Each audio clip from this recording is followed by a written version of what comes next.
네, 저희는 지금 이 하나님의 마음에 합한 교회라는 책으로 함께 이 수요 예배를 진행하고 있습니다.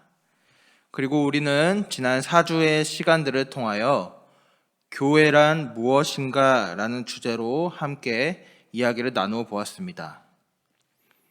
제가 간략히 그 4주의 시간들을 정리해 본다면 첫 주차에는 교회라는 공동체가 가진 정체성과 본질, 부름받은 자들의 모임으로서의 공동체인 이 교회에 대하여 함께 살펴보았습니다. 또한 두 번째 주에는 교회라는 공동체의 명칭과 정의, 과연 어떻게 내려야 할 것인가? 교회는 이 땅에서 말씀에 의거해 어떠한 이름으로 불리워야 하는가?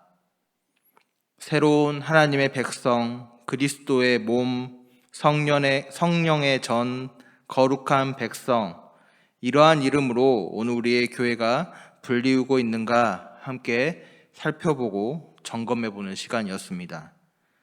세 번째 주에는 교회라는 공동체가 가져야 할 속성, 이는 특징, 특성이라고 이야기할 수도 있지요.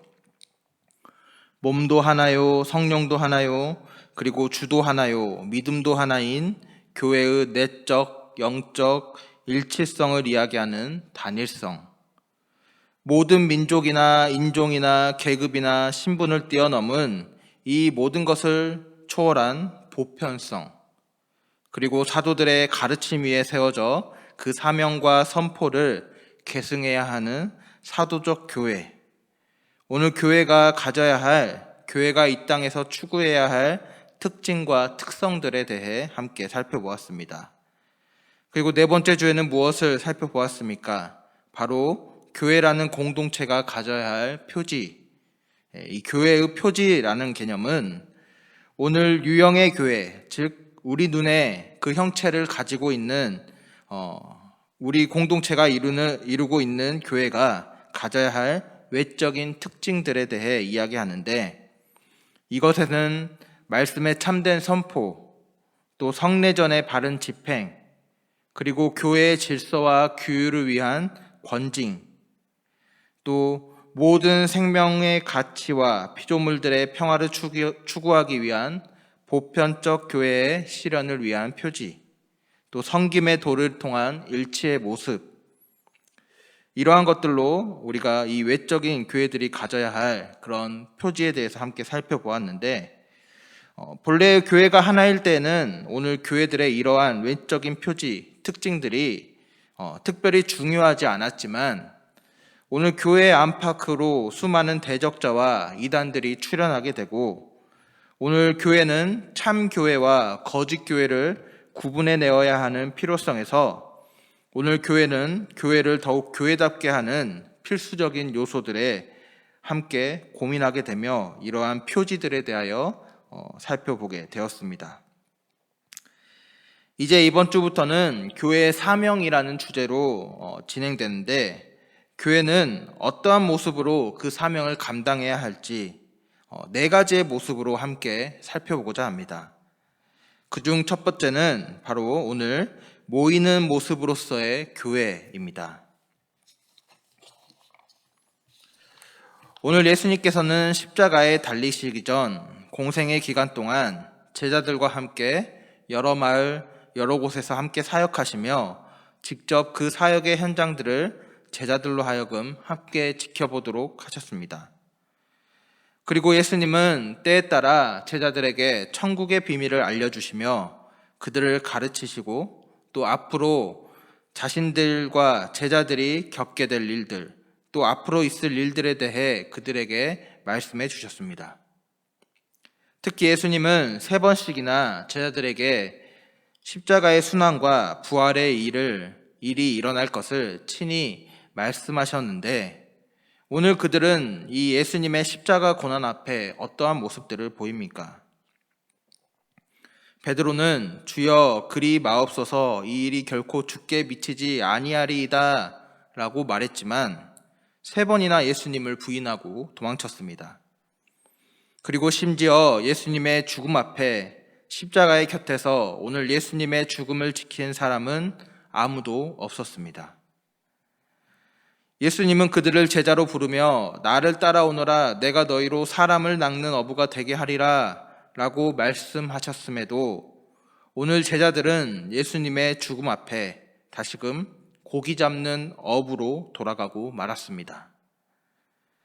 이러한 제자들 앞에 왜 예수님은 부활 후 갈릴리로 제자들을 찾아가셨을까요?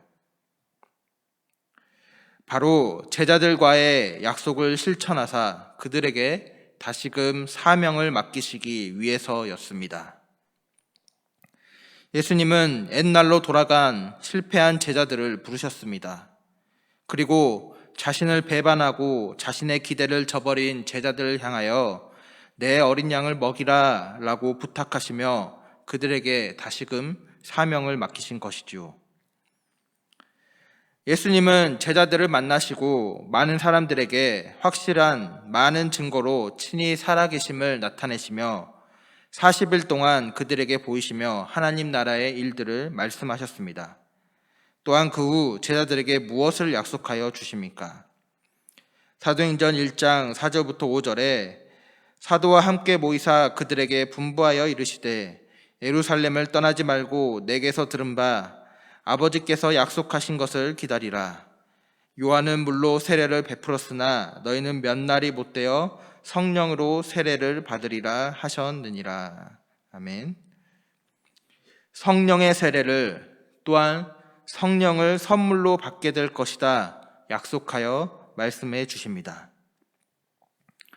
약속은 두 사람이 하는 것입니다. 혼자 약속하는 것은 다짐이라고 하죠. 그리고 흔히 우리의 약속이 깨어지는 것은 약속을 한 당사자 간에 누군가 그 약속을 이행하지 못할 때 약속은 깨어집니다.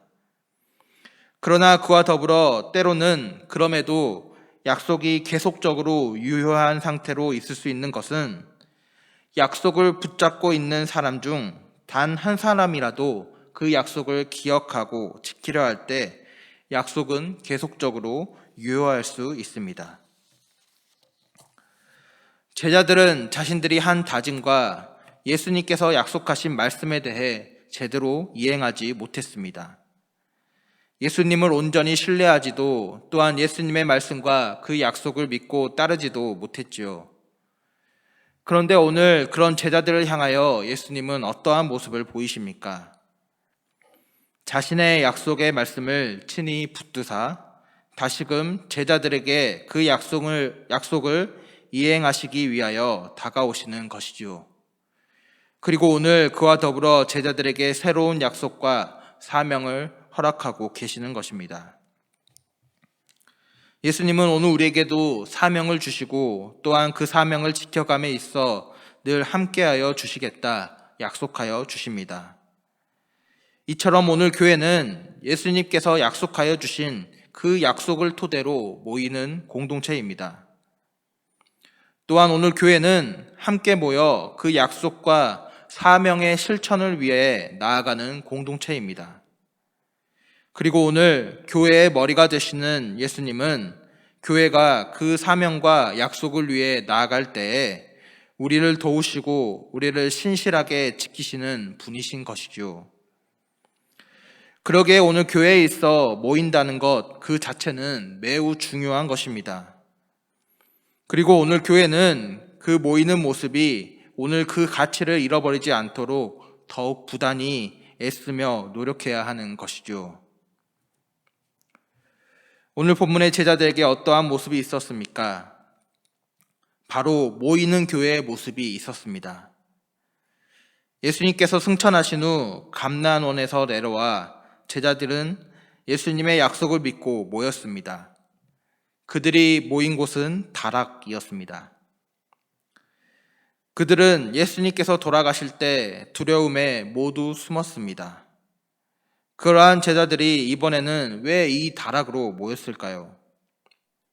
두려움 때문이었을까요? 아닙니다. 제자들이 다락에 모인 것은 기도하기 위해서였습니다. 철저히 함께 모여 기도하며 그들은 약속하신 성령을 받기를 기다린 것이죠. 오늘 이 제자들의 기도는 마음을 같이하여 드리는 기도였습니다. 이제는 가룟 유다와 같이 마음이 갈린 제자들도 없었습니다. 모두가 한 마음이 되어 하나 된 기도를 드렸습니다. 오늘 약속하신 성령을 기다림에 있어 기도보다 우선되는 것은 그 어느 것도 없이 오로지 모든 일을 접어두고 기도에 전념했습니다. 그리고 오늘 제자들은 기도하면서 가룟 유다의 배신으로 말미암아 결혼이 되었던 12사도 중 한 명을 다시 뽑기를 원했습니다. 그리고 오늘 베드로는 그 자리에서 일어나 유다가 어떻게 끝까지 주님의 제자가 되지 못했는지에 대해 경과 보고를 하게 됩니다. 사실 이것은 같은 제자로서 매우 부끄러운 고백의 설교일 수가 있습니다. 오늘 기도하며 성령을 기다린 그들은 그 부끄러움을 감추길 원하지 않았습니다. 오히려 분명하게 알리기를 원했고 또한 공표하기를 원했습니다. 왜입니까? 오늘 그 이유는 그와 같은 사실이 성경의 말씀을 이룬 것이기 때문입니다. 약속을 토대로 또한 주님의 말씀을 토대로 모인 공동체는 오늘 그 말씀의 성취가 때로는 자신의 부끄러움을 드러내는 일일지라도 오늘 이를 담담하게 받아들이고 공표하면서 주님을 향한 신앙이 더욱 굳건하여지기를 함께 소원한 것이죠. 베드로는 이어서 유다를 대신할 사도를 뽑게 됩니다. 이 일은 초대교회에 매우 뼈대를 세우는 매우 중요한 일이었습니다. 왜냐하면 12사도를 완전히 세우는 일은 온전한 교회의 발판을 마련하는 일이기 때문입니다. 오늘 가룟 유다의 자리를 대신할 사도를 뽑는 데에는 중요한 두 가지의 기준이 있었습니다. 사도행전 1장 22절 우리 함께 오늘 본문 이전의 말씀인데요. 함께 한 목소리로 읽어보도록 하겠습니다. 항상 우리와 함께 다니던 사람 중에 하나를 세워 우리와 더불어 예수께서 부활하심을 증언하는 사람이 되게 하여야 하리라 하거늘. 아멘. 예수님과 함께 다니던 자, 그리고 예수님께서 부활하심을 증언할 자, 이 두 가지 기준으로 오늘 누가 그 자리를 대신합니까? 바로 마띠아라는 사람이 대신 뽑히게 됩니다. 그리고 오늘 성도들은 이를 위하여 사도행전 1장 24절, 25절 말씀 우리 함께 두 절의 말씀 한 목소리로 읽어보도록 하겠습니다. 그들이 기도하여 이르되 무사람의 마음을 아시는 주여 이 두 사람 중에 누가 주님께 택하신 바 되어 봉사와 및 사도의 직분을 대신할 자인지를 보이시옵소서. 유다는 이 직무를 버리고 제 곳으로 갔나이다 하고, 함께 기도하며 마음을 모아 오늘 이 자리에 합당한 사람이 누구인지 하나님의 뜻을 구하게 됩니다. 오늘 이 과정을 통해 깊이 알 수 있는 것이 있습니다. 곧 교회는 단순히 모이는 것으로만 그치는 곳이 아니라는 사실입니다. 물론 성도로서의 첫 번째 의무, 은혜 받은 자의 첫 번째 조건은 성도로서 모이기에 힘쓰며 열심히 또 잘 모이는 것입니다. 그러나 오늘 성도의 모임 중에도 그 모임이 때로는 너무 사람의 생각대로 움직일 때가 많이 있습니다. 교회의 모임, 교회의 일이 주님께서 원하시는 일과 방법이 되기 위해서는 우리의 이 모임들이 어떻게 달라져야 할까요? 우리는 교회라는 공동체의 이름으로 모여서 여러 가지 모임의 성격을 띠고 함께 시간을 보내기도 합니다. 운동을 하기도 하고 레크레이션을 하기도 하고 회식을 하거나 좋은 경치를 구경하러 시간을 보내기도 합니다. 그러나 오늘 이러한 성격으로만의 모임을 가질 때의 한계는 무엇입니까? 처음에는 사람들이 흥미를 갖고 모이지만 점점 더 그 모임의 숫자나 모임의 열정이 떨어져 간다는 것입니다. 오늘 우리의 교회의 모임이 세상의 모임과는 다른 것은 인위적인 방법이나 프로그램을 통해 그 모임이 꾸준히 지속되지 않는다는 것입니다. 우리 교회의 모임은 바로 중요한 원리를 발견하고 그 원리 가운데 모임이 진행될 때 그 모임이 더욱 뜨겁게 지속될 수 있습니다. 그렇다면 그 원리가 무엇입니까? 오늘 제자들과 예수님이 따르던 자들이 함께 모여 마음을 같이하여 기도하면서 성령님의 임재를 간구하고 성령님의 뜻을 구했듯 오늘 우리의 모임 가운데 성령님의 임재를 간구하며 그 뜻을 물으며 함께 기도하는 것입니다. 오늘 우리의 교회 공동체가 이처럼 성령께서 잘 모이게 해주실 것을 간구하고 모여서 하나님의 뜻대로 교회의 모든 일들이 잘 이루어지기를 구하며 함께 기도하고 마음을 모을 때 오늘 우리의 교회는 그분의 임재 가운데 이 교회의 모임들이 더욱 뜨겁게 지속될 수 있다는 것입니다. 그리고 이에 대한 증거는 오늘 사도행전 2장의 오순절 성령 강림 사건 이후 초대교회의 역사에서 또 오늘 성령의 임재를 통해 죽음을 두려워하지 않고 나아간 제자들을 통해 세워진 많은 교회들의 모습을 통해 오늘 우리는 이를 확인할 수가 있습니다. 살아있는 교회는 사람들이 모인다는 특징이 있습니다. 또한 서로 모이기를 힘써 간구합니다. 그리고 오늘 이 살아있는 교회는 예수님의 약속을 기억하여 함께 모여 열심히 기도하며 성령님의 임재를 위해 기도합니다. 바라기는 먼저는 우리 교회가 이런 살아있는 교회로 모이기를 소홀히 하지 않는 교회가 되어야 합니다. 물론 코로나의 시기로 모인다는 말 자체가 굉장히 조심스러운 것은 사실입니다. 그러나 우리는 우리에게 주어진 온라인과 그 외의 여러 가지 도구를 통해 또 모일 수 있는 상황에 최선을 다해 모임으로 인해 예수님의 말씀과 약속 또한 예수님께서 주신 사명을 기억하기 위해 더욱 힘써 모이기를 애써야 합니다.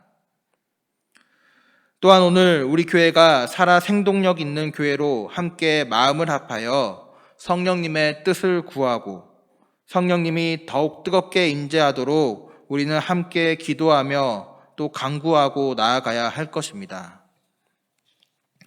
그리하여 오늘 하나님 앞에 모이는 교회로서의 사명을 잘 감당하며 오늘 주님의 귀한 은혜를 경험하고 또 그 은혜를 전하며 주님의 영광을 나타내는 귀한 교회로 오늘 우리의 교회와 또 이 땅의 교회들이 더욱 온전히 세워져 가기를 주님의 이름으로 축복합니다.